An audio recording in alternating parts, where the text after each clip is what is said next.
নমস্কার। আজকে government of West Bengal office of the district inspector of school secondary education Bankura জেলার তরফ থেকে একটি গুরুত্বপূর্ণ বিজ্ঞপ্তি জারি করলো শিক্ষক শিক্ষিকাদের ইনকাম ট্যাক্স সংক্রান্ত। সেই বিজ্ঞপ্তিতে মূলত কি বলা হয়েছে সেটি আমি আপনাদের সঙ্গে শেয়ার করছি। স্ক্রিনে দেখতে পাচ্ছেন মেমো নম্বর 387/S ডেটেড 31/1/2025 দেওয়া হয়েছে the district inspector of school Bankura এবং the HOIs of all junior high HS madrasa district Bankura, অর্থাৎ বাঁকুড়া জেলার সমস্ত প্রধান শিক্ষকদের উদ্দেশ্যে যারা জুনিয়র হাই স্কুলে রয়েছেন, হাই স্কুলে রয়েছেন বা HS স্কুল অথবা মাদ্রাসাতে রয়েছেন তাদের উদ্দেশ্যে এই বিজ্ঞপ্তিটি।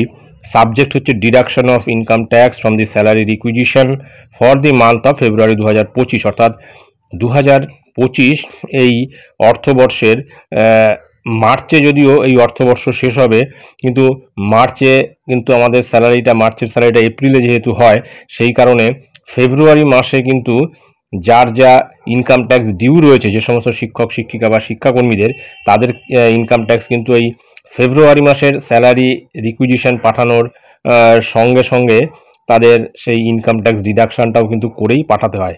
সেই কারণে এই ফেব্রুয়ারি মাসের স্যালারি থেকে ডিউ যে ইনকাম ট্যাক্স সেটা কিন্তু কাটার জন্য এই বিজ্ঞপ্তিটি দেওয়া হয়েছে। এখানে মূলত বলা হয়েছে all HOIs are requested to deduct the amount of income tax for the financial year 2024-25 if any of the teaching and non teaching staff of their school madrasa from the salary requisition for the month of February 2025 as per existing rules as framed by the income tax department government of India. অর্থাৎ যেটা একটু আগে বললাম যে ফেব্রুয়ারি মাসের যে স্যালারিটা পাবে প্রত্যেকটি শিক্ষক শিক্ষিকা বা শিক্ষাকর্মী, তাদের সেই স্যালারি থেকে কিন্তু ডিউ যে ইনকাম ট্যাক্স আছে সেটা কিন্তু কাটার জন্য সমস্ত প্রধান শিক্ষকদের রিকোয়েস্ট করা হয়েছে। তারপরে যেটা রয়েছে HOIs are also requested to collect and preserve all relevant records in connection with the exemption of income tax if applicable in favor of all staff for future reference। এবং যদি কোনো শিক্ষক বা শিক্ষিকা বা শিক্ষাকর্মীদের কোনো এক্সেমশন দিতে হয় বা কোনো ছাড়ের ব্যাপার থাকে, যেহেতু পুরনো রেজিমটা এখনও যেহেতু রয়েছে, সেই কারণে যারা পুরনো রেজিমে ট্যাক্স জমা দেবে তাদের বেশ কিছু ছাড় আছে। সেই ছাড়ের কিন্তু রেলিভেন্ট ডকুমেন্টস কিন্তু প্রধান শিক্ষকদের রেখে দিতে বলা হয়েছে ফিউচার রেফারেন্স হিসেবে। তারপরে যেটা রয়েছে লায়াবিলিটি উইল বি ফিক্সড আপন দি HOIs for any kind of short deduction of income tax of staff. এই লাইনটা কিন্তু অত্যন্ত গুরুত্বপূর্ণ, যেখানে বলা হয়েছে যে যদি কোনো শিক্ষক শিক্ষিকা বা শিক্ষাকর্মীর এই ইনকাম ট্যাক্সে যদি কোনো ডিডাকশান করার পরে দেখা যায় যে কিছু ট্যাক্স এখনও বাকি রয়েছে, কিন্তু তার সমস্ত লায়াবিলিটি কিন্তু প্রধান শিক্ষকদের ওপর বর্তাবে, এমনটাই কিন্তু বলা হয়েছে। In this regard HOIs are further requested to furnish a certificate with the salary requisition for the month of February 2025 in the following manner।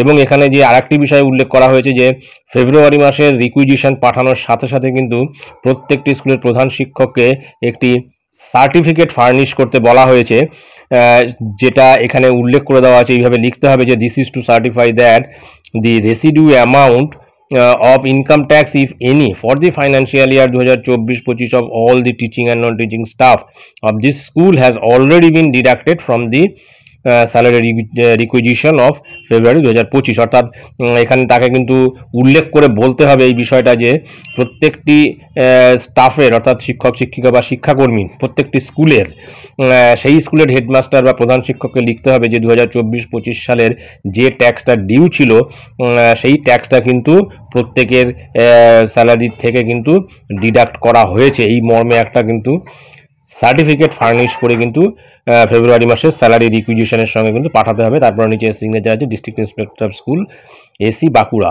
অর্থাৎ এটা বাঁকুড়া জেলার ক্ষেত্রে কিন্তু এই বিজ্ঞপ্তিটি জারি করা হয়েছে এবং আমার ধারণা আর কিছুদিনের মধ্যে কিন্তু ওয়েস্ট বেঙ্গলের প্রত্যেকটি জেলার ক্ষেত্রে কিন্তু এই বিজ্ঞপ্তি জারি হতে চলেছে। তো যাই হোক, এটাই ছিল গুরুত্বপূর্ণ আপডেট যা আমি আপনাদের সঙ্গে শেয়ার করলাম। ধন্যবাদ।